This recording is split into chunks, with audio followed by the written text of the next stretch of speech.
ഇന്നലെ വൈകുന്നേരം ഞങ്ങളെല്ലാവരും കൂടി അമ്മയുടെ ചെറുപുഴയിലുള്ള വീട്ടിലേക്ക് പോയി. നല്ല പ്രകൃതി ഭംഗിയാൽ അലങ്കൃതമായ ഒടുവള്ളിത്തട്ട് വഴിയായിരുന്നു പോയത്. വൈകുന്നേരത്തെ യാത്രയായതിനാൽ തന്നെ കോടമഞ്ഞിൻ്റെ സൗന്ദര്യം ആവോളം നുകരുവാൻ സാധിച്ചു. രാവിലെ അടുത്തുള്ള അരുവിയിലേക്ക് പോയി.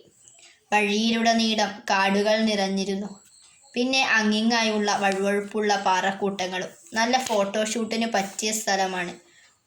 ഓടകളും വൻ മരങ്ങളും നിറഞ്ഞ പാറക്കൂട്ടം എത്ര കണ്ടാലും മതി വരില്ല. കഴിഞ്ഞ പ്രാവശ്യം ഇവിടെ എത്തിയപ്പോൾ നല്ല വെള്ളമുണ്ടായിരുന്നു.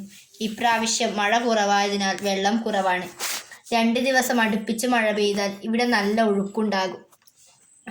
പിന്നീട് വീട്ടിലേക്ക് വന്നു. അച്ചാച്ചൻ ചെറുതേൻ്റെ തേനെടുത്തു. അതും ഒരു ഭംഗിയുള്ള കാഴ്ചയായിരുന്നു. എങ്ങനെ തേൻ എടുക്കാമെന്നും എങ്ങനെ ഈച്ചയെ വേറെ കൂട്ടിലാക്കാമെന്നും കാണിച്ചു തന്നു. നല്ലൊരു അനുഭവമുള്ളതായിരുന്നു ഇപ്രാവശ്യത്തെ വീട്ടിലേക്കുള്ള പോക്ക്.